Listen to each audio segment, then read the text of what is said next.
Welcome back to the wrap-up show. We're going to move off of Gary the Retard and over to Eric the Midget, Eric the Actor. I guess Robin is now only calling him Eric the Actor. And did you think Eric's email was a joke? At first I did. Like I said, John Strauss, the producer, sent it to me, and he was like, sort of like, hey, listen, this is just between you and I. I feel really weird about this because I thought we had a great weekend. And as soon as I looked at it, I thought that it was a goof. Then Shuli sent me a note saying that he interviewed Eric and it was for real. So, I mean, I have some thoughts about what it all means. What does it all mean? I think that Fratto gets him all fired up. And so I think that Eric's not kidding around. Maybe Fratto is, maybe Fratto isn't. But he gets Eric all fired up. Because even on the phone call this morning, every once in a while he just chime in. He's like, you're getting, Eric, fair is fair, Eric. You got to get what you deserve. But, I mean, is Eric out of his mind? This guy was nice to him, and now this guy is pissed. So you think Johnny's pulling the strings and Eric's just going along with it?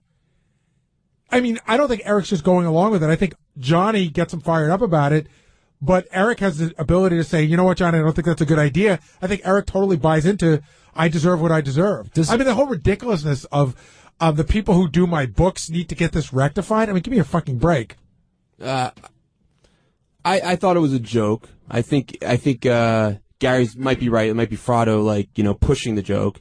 But do you think Strauss really took it that seriously? Yes, I absolutely do. I think Fratto's pulling. No, I absolutely do. He doesn't deal with these guys the way we do. He doesn't know what's a joke and what isn't. I might be wrong, but I'm telling you, he didn't take it as a joke. I know it for a fact. Because we emailed back and forth like 5 times. Justin in Chicago, you're on the wrap-up show. Yeah, I was just actually about Johnny Fratto. I'm really fascinated every time Eric calls in. But how does Johnny Fratto always end up on the line? Is it something, do they call in together, or is he patched in? It comes to us that way. So maybe Eric patches Johnny in when he calls us. Yeah, it's Eric's great. Just love listening to Howard drill him, but I find it really almost annoying when Johnny chimes in and changes the course of the conversation, start telling the story about his kids, or trying to get the plugs in. I just like it better if you leave Eric out there and allow him enough rope to hang himself. Yeah, but sometimes Johnny keeps him on course too to talk about the stuff that needs to be talked about. All right, thanks, Justin. Ken, you're on the wrap-up show. Hi. Hey, Ken. Hello. Hey, Ken, what's up? Hey, how are you guys this morning? Eric is a fucking train wreck, bottom line. All he is doing is emulating Howard, and I don't know how you guys didn't catch this morning. I mean, Howard does a radio show, talks about American Idol. Eric does a podcast, talks about American Idol. Howard does a movie. Eric does a TV show. Now Howard has a contract dispute with Sirius, and Eric needs to have his own little thing with a contract. So Eric is emulating Howard, Gary. You buy that? No. I don't either. The thinnest premise, but he could have done a lot better than that. I do think that Eric is acting like he's had as many years in the business as Howard. In that respect, he thinks he's at Howard caliber for his demands. Yeah. Cindy, sorry about that before I hit your button by accident, but now you're on. Oh, hi. Thank you. I have 2 things that I'd like to ask. First of all, that weird guy, John, that called, that said Howard was sending him messages. Did you guys get any idea of how old he was? Yeah, he said he got the messages when he was 17. He said it was 14 years ago. I think I remember it shorter than that, so anywhere from 29 to 31, I would guess. Yeah, because I was thinking, I know my kids with my husband's job, and I don't even know if you guys have this. Well, he's from California, so he would. He could even ask through his employer about an EAP program, which is employee assistance. And you get 5 free visits with a psychologist. All right. Thank you, Cindy. What was the other thing you want to talk about? One more thing. Okay. I think I have a great idea for a show, a thing on the show, and it would be let Robin go shopping for the day, and I will take her place and do the news. I am experienced because when I was in high school, I read over the PA all the announcements and everything all day. I mean, if she doesn't want to give up her throne, I'll sit in there with her.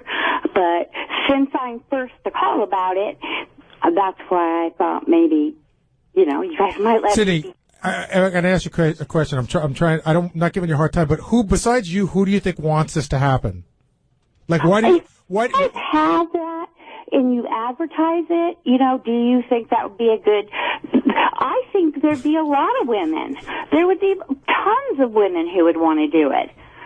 Right, but I wouldn't want to do. Why would we do it often? In other words, we want to do it? Like, what? Yeah, what's in it for us? And In other words, we're taking a great part of the show. You know, it's like saying I acted in my junior high school, edition of Our Town, so I think I should be on The Good Wife. Cindy did call first, though, Gary, with the idea. No, I get it. I mean, maybe the idea is a contest one day, but I don't know. Why would you want to take away the best part of the show or a great part of the show? Started that way by PA announcements. What's that? That director, that comedy director with like Jonah Hill, all those guys. Oh, I know what you're talking about. Judd Apatow. John Apatow. Yeah. Sal, what do you think? Good idea or no? Didn't you accidentally disconnect it before? I did. Give that another shot. All right. No, I think a lot of times people have a great idea because it's something they want to do, but it may not be what the audience wants Only to hear. kidding, Cindy. Maybe you can work at Burger King. Work the fast food window. Go ahead, Cindy. Same What thing's were you a going to PA, say? right? That's a PA. I'm not a 21-year-old stick.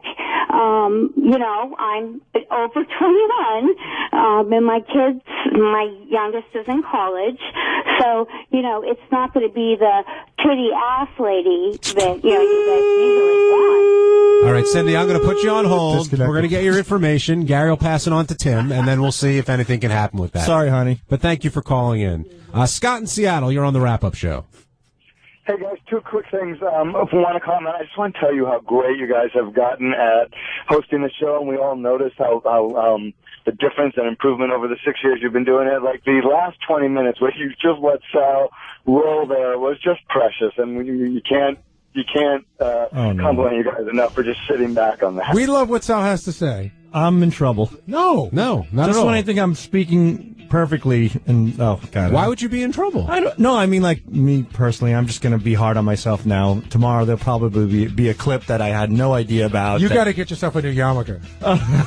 Yeah. Moniker. I know what it means. What's a now. moniker? It's a nickname. All right, and I'm Sal the Stockbroker. That's my moniker. Who told you that? John Hines. Just No, I don't didn't. go to Thank you. Harlem today and call anyone a moniker, okay? Whoa, easy does it now. And with that, we're going to wrap up today's wrap-up show. Sal, with the moniker, what would you like to plug? I'd like to plug you right in your sweet fat ass, John. You can check me out at Sal Governale at Twitter.com and buy Richard Christie's new album, RichardChristie.com. Gary, I'm good. I'm stunned. Tonight, Barry Electric. Go to ElisaJordana.com for information. Also, Little Mikey will be there. Surely. CleanBoxEntertainment.com, Ronnie One Block Party. Tonight, 7 o'clock, Chuck Zito's View, and then at midnight, Greg Fitzsimmons, both on Howard 101. But thanks for listening to us in the finest place you'll ever find on satellite radio, Howard 100 and Howard 101.